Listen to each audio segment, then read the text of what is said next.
Welcome everybody. Good morning. Thanks for joining so early on Friday. You guys are troopers. Good week so far, yeah? Nice. All right, so I'm going to try and keep you awake with a talk about data breaches, zero trust, and graphs, of course.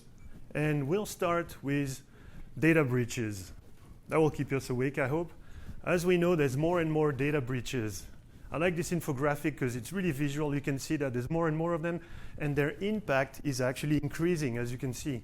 If you will remember the MGM Casino Resort data breach from last year, we were here. We now know it costs them about $100 million. That's just this tiny little droplet in this ocean here. So that's a problem.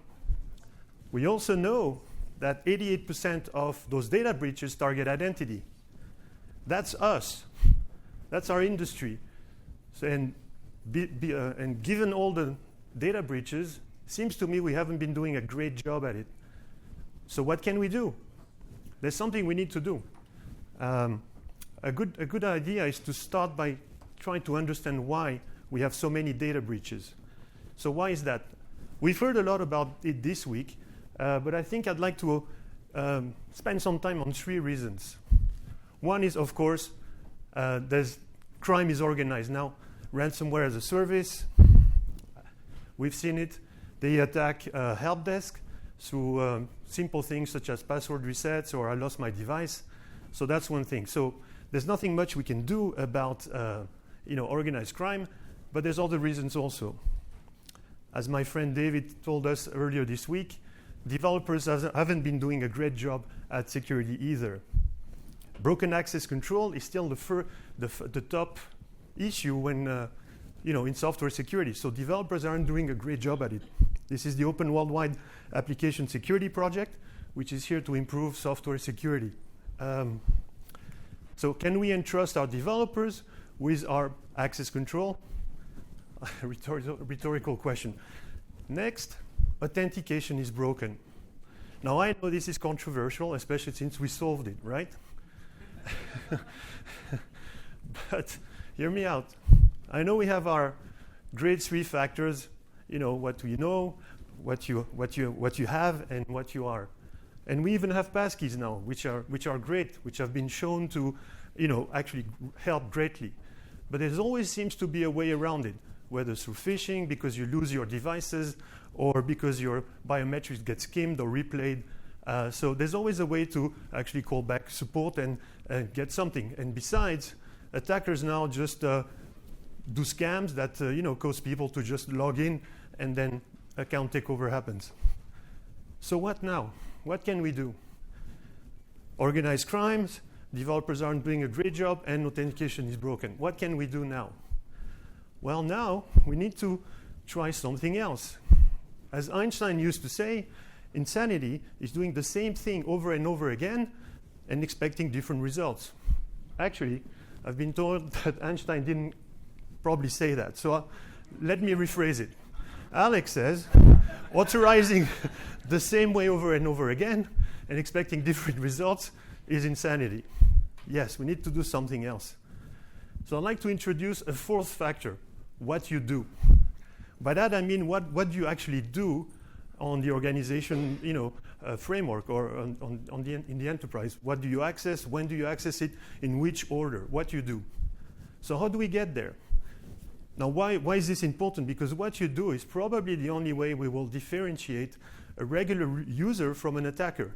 An attacker will try to implant ransomware or malware, where a regular user will just go about their day, And this is where zero trust comes into play.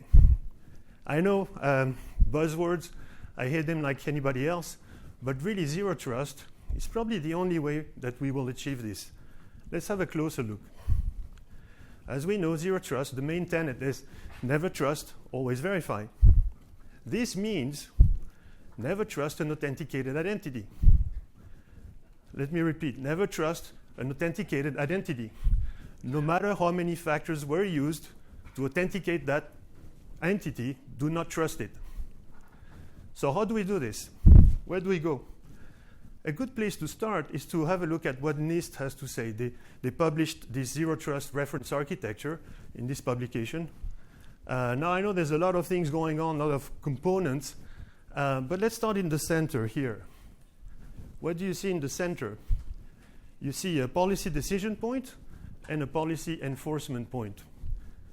What does that describe? Any takers? No, not you. An authorization system. Authorization is at the center of zero trust. Not only any authorization system, one that has a PEP and a PDP. This pattern is there to authorize every single request. So in other words, you're not doing authorization once at login time and stuffing a token with all kinds of claims. You're authorizing every single request. Now there are other components also in the zero trust architecture. We have compliance, of course, because all the compliance is there to increase your security. You have threat detection, and we'll go back to that. Activity logs. You have data access policies, of course, PKI and key management, identity management, and of course CM systems. But because authorization is at the center, let's have a closer look. Authorization. Now I'll go quite fast on this one. There's two ways to do authorization: static and dynamic. Now some people call it runtime and admin time, tangible, intangible. Let's not get carried by the terminology here. But what I mean by static is that you put your subjects or your principles into buckets, such as roles, as here in LDAP, access control lists, or even spaghetti code that developers put in their custom applications, right? These typically use those buckets, so it's kind of static. On the other hand, we have dynamic. This is where you have rules engines that use conditions that are typically of three kinds: subject conditions, resource conditions, and contextual conditions. Some of these resource engines even can react to real-time events. So based on these conditions, they compute a decision, deny or grant. Now, obviously, I'm here to tell you that static is bad. Don't use it. Why? Because static rules, such as roles, tend to multiply. So much so that over time, you don't know anymore who has access to what. More and worse, over time, people get over-permissioned because they accumulate roles and roles and roles, and you end up in a situation where the data breaches have this huge impact. So, dynamic authorization then. There's two ways to do it: graph and no graph. The no graph approach, 3 points. The no graph approach, often called policy as code, and the graph approach, policy as data. I'm here to talk to you about the graph approach. Well done, Bertrand. But there's actually pros and cons in both. I'm here to tell you about how graphs are great, but the cons typically of the graph approach is that you have to bring in the data. I will argue that's not such a big deal necessarily. I mean, there's various ways you can actually achieve this: event streams, there's provisioning tools, and all kinds of other things. And I'm here to tell you that actually graphs are a hidden gem that is widely untapped. And I'm going to try and prove it to you. So because we're talking about graphs, whoops. First of all, you need a graph. And here, this is where I might lose my graph friends. You need a graph database, a real graph database, a labeled property graph. Once you have this graph, you can put your identities, your policies, we'll see that in a second, your resources, your assets, and you can even track user behavior in there. Once you have that in your labeled property graph, what you realize is that you have knowledge. So you shift from data to knowledge. And this is a paradigm shift. Data is 20th century, knowledge is 21st century. So let's put the graph in the middle here on your authorization system and use it for authorization. So first of all, we need to write access policies, right? So this is what it would look like. On the left, you have policy as code. On the right, policy as data. Simple example, they actually express the same thing. I'll give you a second. Which one is easier to read? Who thinks it's Rigo on the left? No? I don't know. Who uses alpha? All right, so Actually, looking at Rigo, can you tell me what user Bob has access to? If you look at the graph, you can just follow the path from the subject to the resource, and you can discover who has access to, what Bob has access to. Actually, has access more than that simple access. Follow all the paths. Same thing for Eve here. So first thing that you can see is that graphs are very expressive. You can prove anything just by looking at them. They're intuitive. They're easy to understand. And if you need to audit and prove things, they're the perfect things. They're always there. No need to run any complicated process. You could just follow the path. So right off the bat, because we've put the graphs in the middle, we can check all these things. We can easily do compliance. We can do access policies. And we can do great identity management, because now our identities are properly related to the things that are actually related. We can see it. Okay, that's great. So what about that fourth factor I was talking about, the what you do? This is where we have to talk about threat intelligence. Threat intelligence, using graphs. What it is detecting abnormal elements and patterns. So for this, we will use the relationships between all the elements in the graph in order to find correlations. And this will help you determine what you do. Now, there's various ways to do threat intelligence with graphs. I'm not going to go into all the details, but you can essentially use nodes, the relationship between the nodes. You can use the structure of the subgraphs. You can look at the changes in the graph over time, or you can look at the behavior of your overall graph. Let's see some examples of this. Here's deep link analysis. This is when you look at your user nodes and what they are related to. You just need to follow the path from the users to whatever they lead to, and you'll discover all kinds of things, such as what users can access, or who can access given resources. Or you can do things like users in an HR app can access the HR app, but not the network things. You can implement segregation of duties. You can even track user behavior like that. Really useful. Pattern matching. This is when you know when you have a known fraud pattern. It's really easy to find those patterns in the graph. Graph databases are great at finding and matching patterns. Really great at that. You can do community detections. These are graph algorithms that detect clusters of nodes, nodes that are similar to each other or that are close to each other. This is really great for capturing context, for detecting, maybe there are suspicious clusters out there. Maybe some nodes are connected to too many things. You can actually also do entitlements and mining and role mining. You can create 360-degree views of your users or customers. Really, really useful. So using a combination of these things, you can implement threat intelligence. Great. But that's not all. There's a cherry on top. We can't have a talk without talking about AI, right? So how do we even start with AI? AI needs data, right? So where do you think AI data comes from? Does it come from LDAP? No. Does it come from SQL databases? No. It comes from knowledge graphs through a technique called graph embeddings. This is where you take a graph and you transform the nodes and relationships into numerical vectors, vectors of real numbers. These are simplified lower dimensional representation of the graph.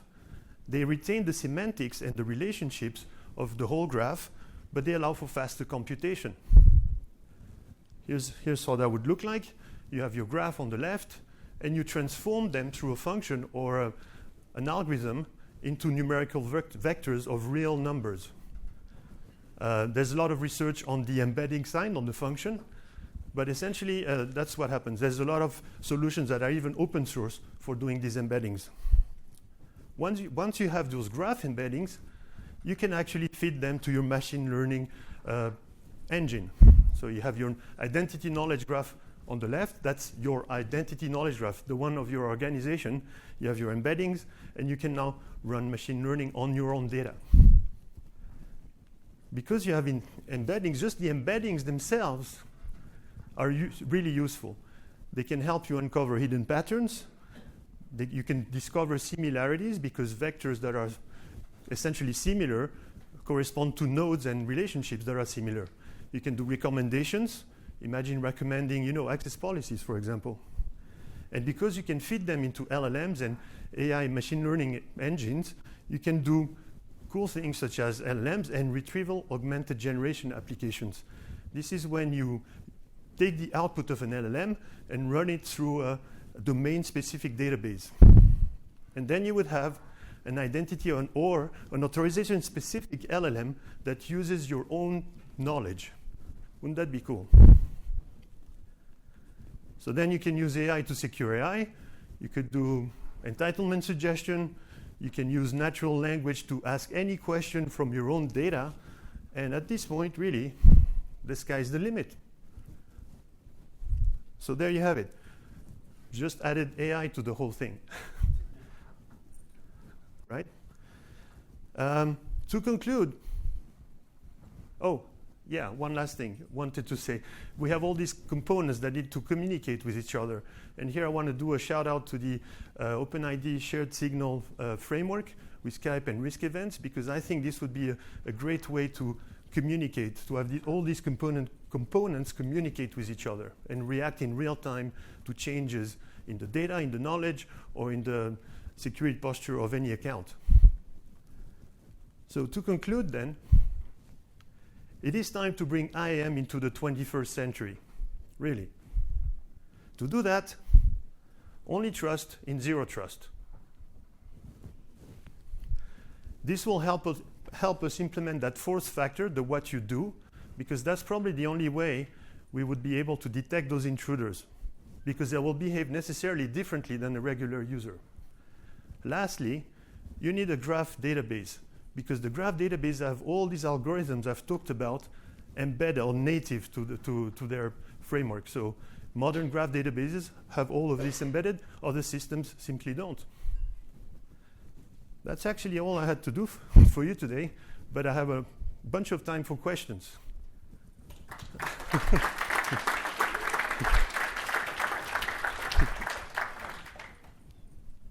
Anyone? Yeah.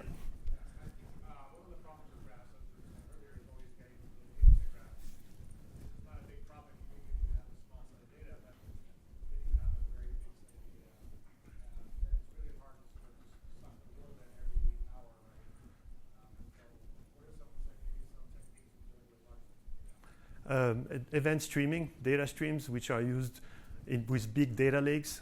So I'm sure for identity data, it's quite appropriate. Identity data is actually not that voluminous, right? You don't need everything. You just need whatever's relevant to your security or to your authorization.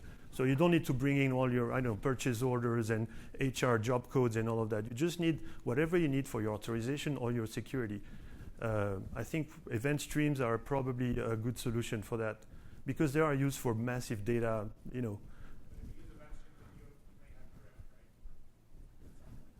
I guess there's no perfect solution, yeah, but it is indeed a cons and depends. Maybe you can start smaller and grow from that, maybe a subset of your data for specific apps and then eventually grow.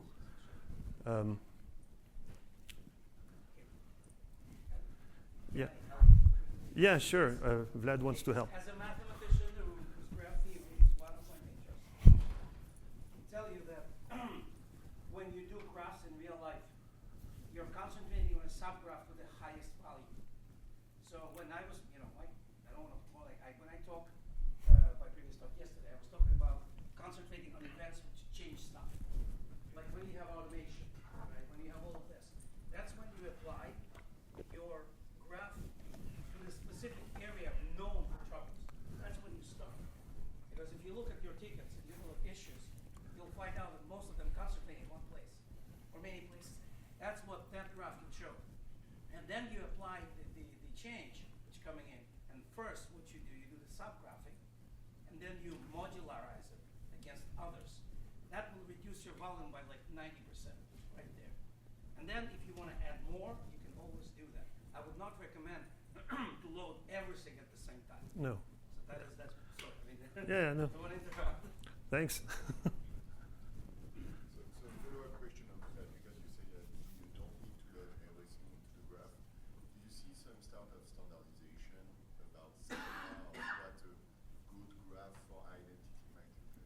Well, really, so the question was, is there a way to standardize what kind of data we need to pull in the graph, right?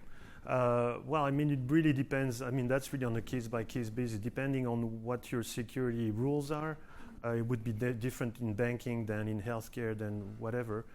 We have 5 minutes. So I'm not sure. Maybe we could standardize on some basic types of properties and nodes, but that's probably it.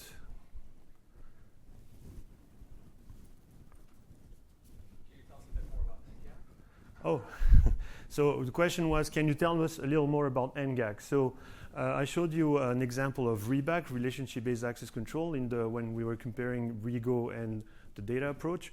NGAC is actually it's currently the newest standard for authorization, even though we're working on .zen, which is not yet, it's still a draft. So NGAC is essentially ABAC with graph, attribute-based access control using graphs. So it's a way to do attribute-based access control using a data model, a graph data model.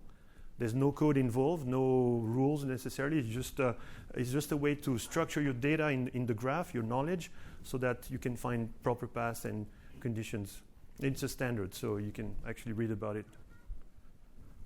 Yeah.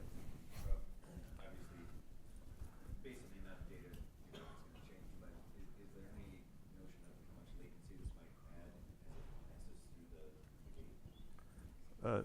gate? The question was about latency. As when you say the gate, what do you mean? When the rules are run and the checks are made. Right.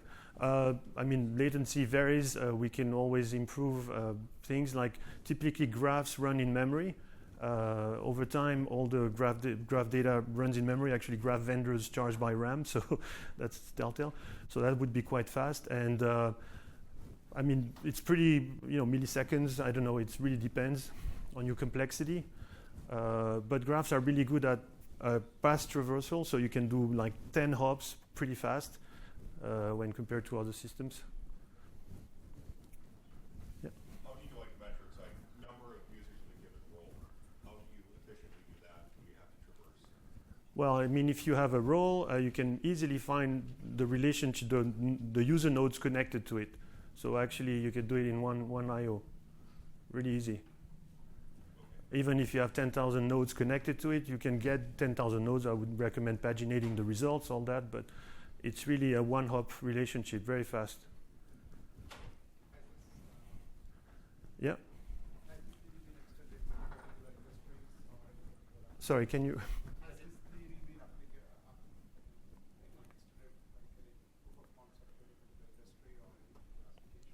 Yeah, we've had actually before, CTO of 3 edges. Actually, I'll put my contact. Should have done that maybe if you need to contact me. But before we productized this, we actually, when I was a consultant, we did a lot of several implementations using graphs for authorization, for IoT and for insurance. What else? Where was Derek? I forget. But anyway, yeah, there's several. We actually published some papers that account of that. If you're interested, reach out and I'll send you some links.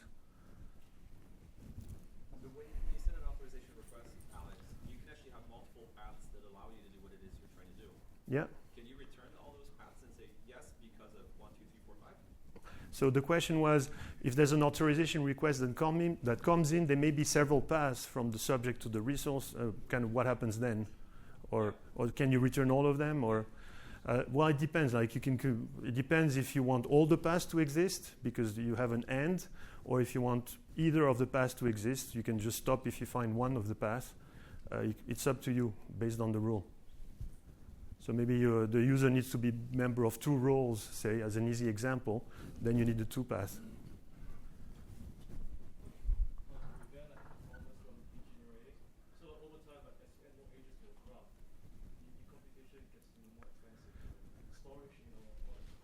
So how does the performance of the graph degenerate over time as the graph increases in size, right? Yeah. So there's been a lot of research on that. And graphs, the latency increases linearly as opposed to exponentially. So they're actually pretty good at massive sizes. They increase I mean, it will slower. It will become slower, but in a linear fashion and not exponentially like a SQL database. One note, you explained quite eloquently that the power of the graph goes well beyond the runtime authorization decision. So one would think that having the full graph for non-real-time deeper analysis and policy creation and so That's on right. is one thing, and subgraphing the specific types of relationships to basically scope the environment for quick, efficient, meaningful decisions. That's right. Would be a way to do it structurally. It's not just a technology matter. Yeah, absolutely. Thanks for that. Yeah, it's okay. Time's up. Thanks a lot. Thanks for all the questions.